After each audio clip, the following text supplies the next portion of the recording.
我牵起时钟，小不大的是牵挂，小僧回头了吗？从今生变沙哑，这四下再无他，菩提不渡他，几卷经文。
Ui, xinh gái à.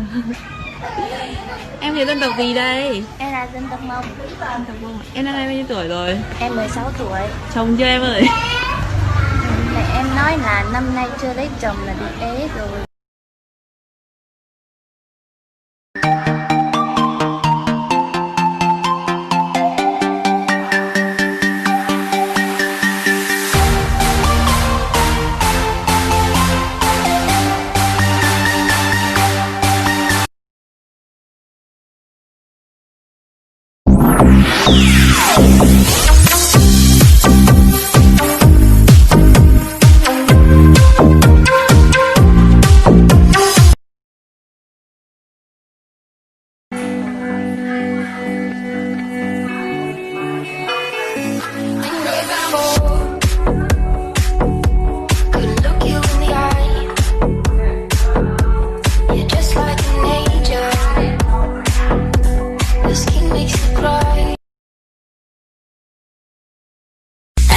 Like this, say, oops, I got 99 problems singing bye, bye, bye.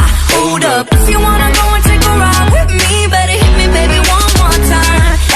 Paint a picture for you and me on the days when Sang bằng non chim đâu của san tu ti u yon yo con na tu nei pu lu cho lai tuôn tia tia sia u đâu có cu lu xiên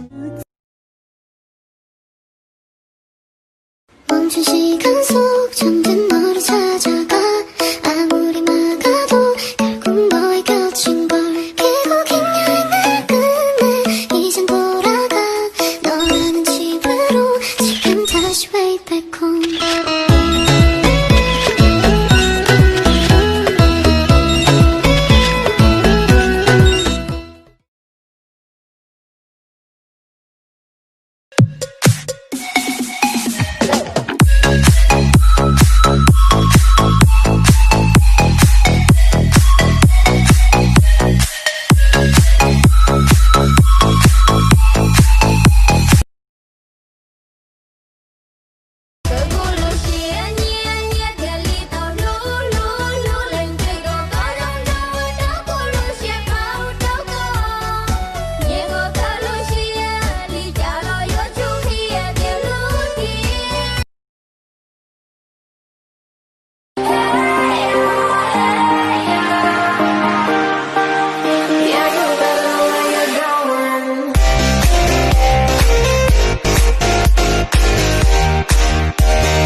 dù lũ chỉ tàu mà dù dân khổ sĩ lũ si hận chỉ rong lũ chạy lũ nhông chỉ thua chỉ si thông rồi giờ mua li ở bên phía đông để suy lỗi dân rong lũ xưa giờ mua y lũ si hận cơ rong đồ cũ e họ dẹp của bia rồi uy ra mày đan